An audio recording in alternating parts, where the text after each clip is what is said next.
a computer scientist, but now working on high performance computation for digital currency. Actually, they have his company, MacroSQL, actually has their own digital currency. Maybe he will talk about something, but maybe confidential.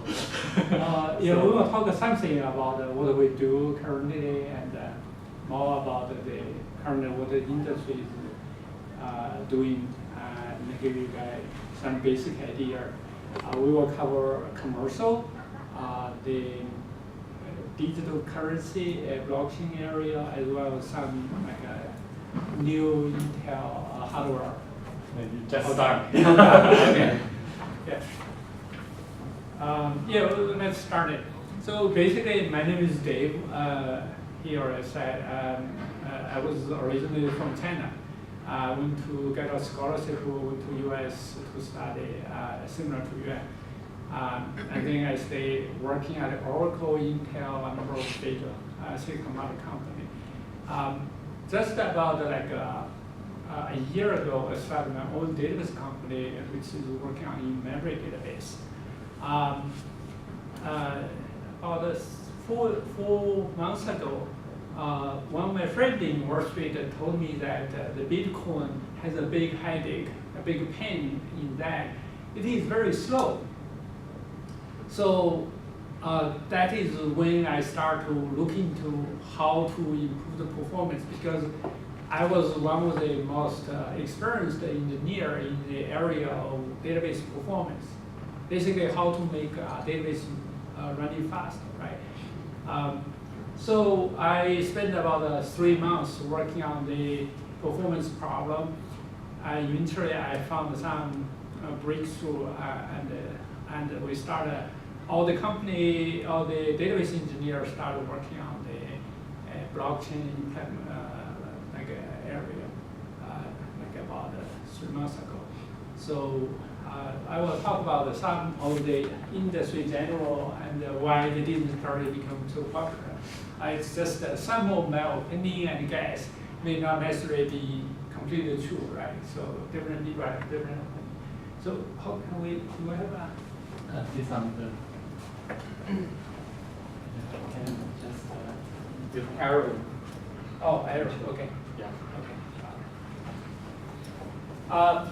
So I think I already covered this page. Let me go down a little bit about what I did. Basically, I was working on eBay, WebEx, Oracle, MacroSQL, basically application database, then there's kernel, CPU, motherboard, storage, router switch, and distributed database. So for the Bitcoin, it basically deals with the PKI encryption, bank transaction, transaction security, and the database security distributed database. We use the distributed database. And it also deals with a lot of other different area, which is quite a broad system. So why the Bitcoin has raised about 200, no, it's wrong, about 2 million times. I think it's 2 million times. It's a typo. Okay, sorry. It's a lot anyway. Since about initialized about 8 years ago. One of the reasons is because, see, after this is a financial crisis in 2009. This is the 2000 recession. So after the 2 recession, the global government started printing heavily about of the money, right? Like US inject $4 trillion US dollar. And the bank, it's not only the 4 trillion, but the bank started to lending a lot of money because of the low interest rate. So you see, this is where we are now. So the global debt is about 300% of the GDP globally. So it's very, very dramatic printing of money. This is US. The US debt since the crisis is really shook up, right? Because the interest rate is so low, and everybody is start to borrow and spend. These are the breakdown of the individual country. See, some of the country, especially East Asia, Japan, China, including Hong Kong, are very close to 200%. Like their number of cash to the GDP ratio, right? It's kind of how much material support your money, right? Your cash. So China is specifically very high in terms of that. China calculated a cumulative GDP because every other advanced economy like US and even Hong Kong calculate under the final products, right? But in China, they calculate every raw material into the system. So if we think of that, if we use international standard, it will be much higher than 200. So China is very fragile in terms of their financial system, very risky situation. US is pretty good, 90, right? It's below average, even though people say US print a lot, but actually, relatively speaking, still are very healthy. East Asia, this is about where the Hong Kong is. European, it's okay, right? European is okay. The best situation is Russia and the Eastern Europe. They are about like 50, 60, right? Very healthy. That is where your money should be. If you are an investor, then you should invest in East Asia because they print very little money. Their money is, relatively speaking, very strong, right? Have very strong fundamental. So these are the financial reasons because so many people, so many countries, like Japan in the last 3 years, they decided to double the number of M1. That they immediately so the basic about blockchain is that each wallet, each individual wallet have a public key and a private key. Public key is like the mail address on in your home, right? The mail address you are like apartment number 10 on some Broadway street, right? And that's your public key. The private key is the key to unlock your mailbox. So people know your public key and they can mail a check to you, right? And the check get into your mailbox, only you can open the mailbox to get the check, right? So that's the basic idea about the public and private key infrastructure. And the mathematics to break the system is so strong. Like even though you know the public key, it will be technically impossible for you to get the private key from the public key. It will take about maybe 100,000 computers working for a year. So nobody would try to spend so much money just trying to break your private key, right? Because so much money is spent on the infrastructure, it will be better than doing something that break your private key. So because it's very safe, so Bitcoin and the blockchain has never been broken before in the 8-year history. So for your transaction, basically, let's talk about how the transaction is get. So you basically send some money to somebody, you see, and they will create a debt system. The algorithm will create a debt system. Debt system was signed by sender, this is private key. So I signed it with the transaction debt system. So this became permanent, and only I can unlock it, and it can be proved that it is me who send it, because all other people can use my public key to decrypt it, right? To prove this message is sent by me to Yuan or to this gentleman, right? And because I encrypted this message eventually the investors are encrypted with his public key. Only he can unlock it, right? So this is the basic mechanism for the mathematics. The Bitcoin nowadays became a central bank exchange, and you can have a business wallet, individual also can have a wallet. Everyone is equal, and every transaction is open and transparent. Every transaction can be verified, right? It's open, even though this may be anonymous. Nobody knows who owns this address, but how much money is sent to the address and transfer from the address can all be known publicly.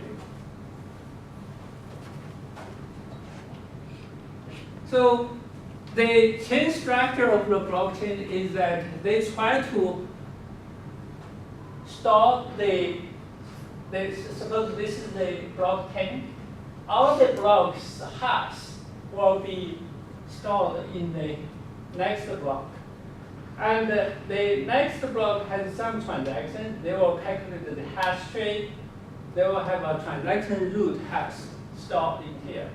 Plus timestamp plus the ounce is the difficulty. And all the blocks will store in the next one. So if someone try to change the transaction block here, the value in there will not be able to match, right? So in this way, the blockchain is unalterable. Meaning nobody can change it legally, right? Otherwise, if you change it locally, but the other people will not agree with you, right? So this is the way to keep a public record of ledger. Ledger is a account book where nobody can change it.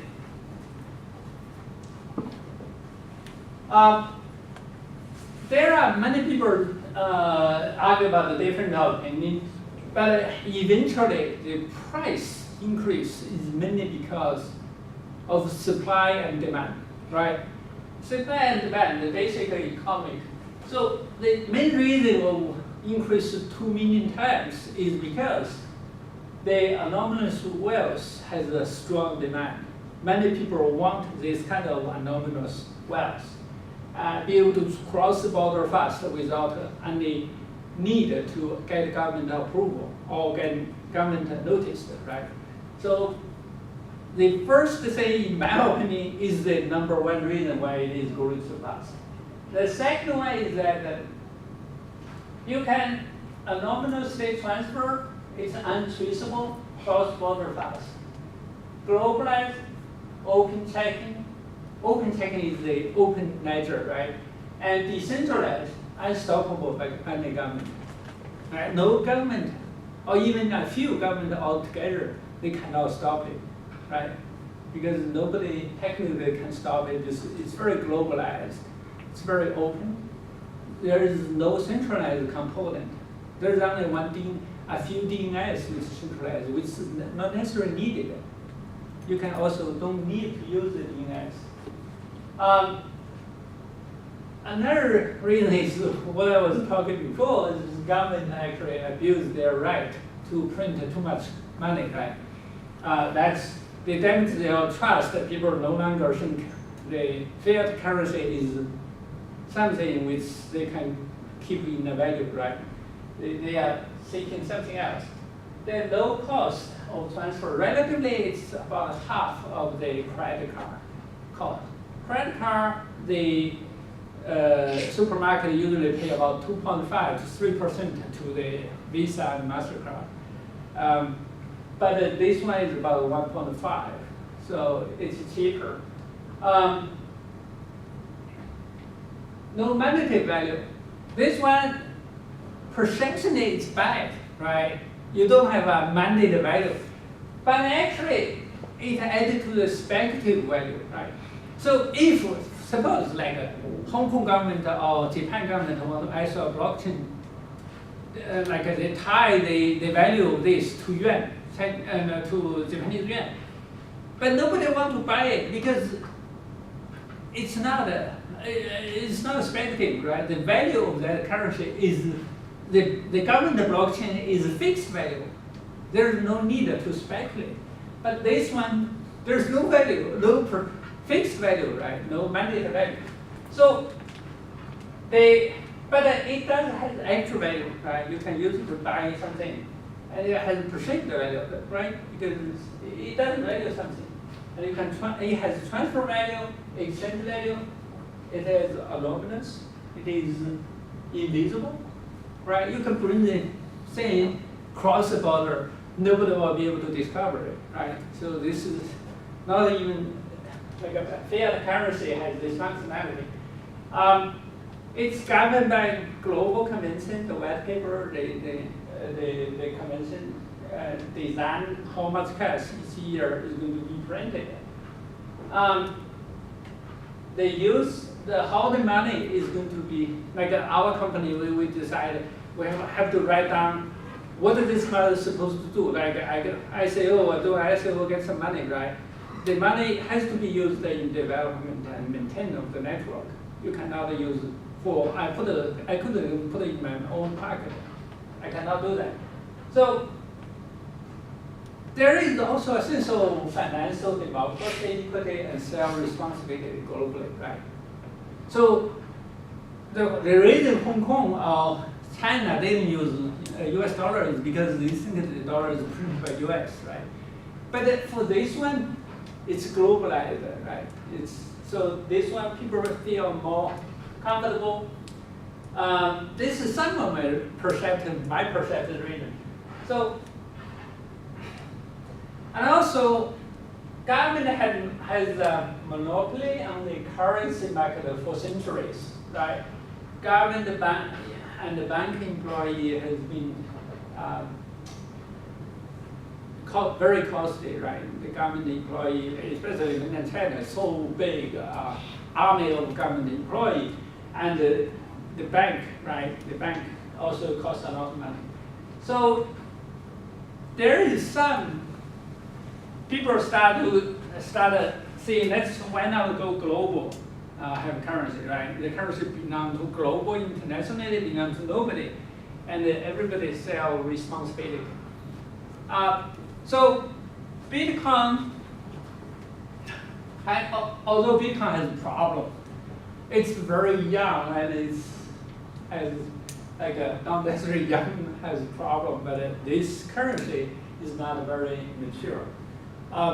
It is not very fast, right? It takes 10 minutes. Sometimes when too many people are using it, it can go to 20 minutes. So, and it grows and slows down with time. This is also not so good. It has a flagging format. The PK encryption, decryption very slow. Slow search, cities, and the classification. Not sustainable because for the Bitcoin, every 4 years it will decrease the reward of the mining. Mining basically is doing accounting for the transaction. So if it continue to decrease, sooner or later there will be a day where to mine the Bitcoin is not profitable, right? Because the reward will decrease while the transaction increase. So there is a diverge of the benefit and reward, right? So, and also not very secure. Most of the people who make the wallet are private individuals. So it's usually not a company. Bitcoin also is not technically not limited because you can hard fork, right? Bitcoin has a hard fork 3 times. It's going to hard fork again soon. Excuse me, what does that mean? Hard fork.